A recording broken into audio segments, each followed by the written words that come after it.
ഒരു ശകല നേരം മുമ്പ് ഒരു വീഡിയോ ഉണ്ട്. നമ്മുടെ എം പി രാജേഷ് സാറും പിന്നെ അതുപോലെ തന്നെ തോമസ് ഐസക്, നമ്മുടെ സാമ്പത്തിക ശാസ്ത്രജ്ഞനില്ലേ, പുള്ളിയും കൂടെ ഇരുന്നിട്ട് ഭയങ്കര ഡയലോഗ്. കേരളം മറ്റേ ഗ്ലോളജി അല്ല, നമുക്ക് വിദ്യാഭ്യാസത്തിൽ അതുകൊണ്ട് ഇത് പറയാൻ അറിയത്തില്ല കേട്ടോ. എന്തായാലും ആരോഗ്യ മേഖലയിൽ നമ്പർ 1 ആണെന്നാണ് പുള്ളി പറയുന്നത്. അല്ല, പുള്ളിന്നല്ല, പുള്ളിക്കാരൻ ഭയങ്കര സെറ്റപ്പാണ്. മറ്റേ ഇതിൽ നമ്പർ അമേരിക്കയിൽ പോലും ഇല്ലാത്ത സാമാനം കേരളത്തിലുണ്ടെന്നാണ് പറയുന്നത്. പക്ഷേ എനിക്കൊരു സംശയം എന്ന് വെച്ച് കഴിഞ്ഞാൽ, ഇന്നലെ നമ്മുടെ മുഖ്യമന്ത്രി അമേരിക്കയ്ക്ക് പോയിട്ടുണ്ട്. അപ്പം അമേരിക്കയിലില്ലാത്ത സംവിധാനം കേരളത്തിലുള്ള സ്ഥിതിക്ക് പുള്ളി അങ്ങോട്ട് പോകേണ്ട ആവശ്യമില്ലല്ലോ. അല്ല, ഇവിടെ നമുക്ക് ചെയ്താൽ പോരെ? അതല്ലേ എൻ്റെ ഒരു ശരി.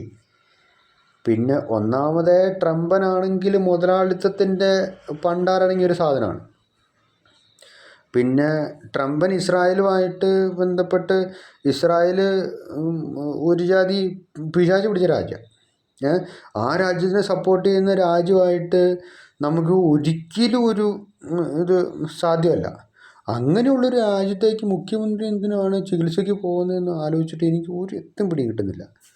കാരണം നമ്മുടെ ഇസ്രായേൽ ഒരു വൃത്തികെട്ട രാജ്യം, അതിനെ സഹായിക്കുന്ന അമേരിക്കയിൽ നമ്മൾ ചികിത്സ തേടി പോകുമ്പോൾ, അല്ല ചൈനയിലെങ്ങാനും പോയാൽ പോരായിരുന്നു. ചൈനയാണെങ്കിൽ കമ്മ്യൂണിസ്റ്റ് ചൈന അടിപൊളി, അങ്ങനെയൊക്കെ അല്ലേ പോകാൻ പറ്റുമായിരുന്നു.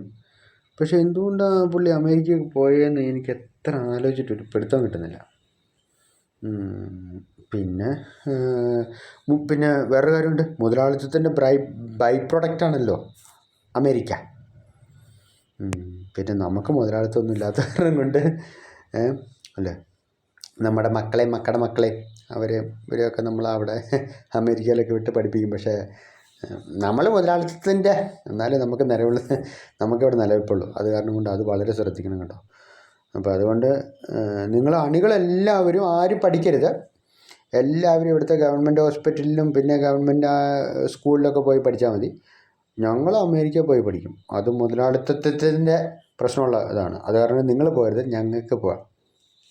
മനസ്സിലായില്ലേ?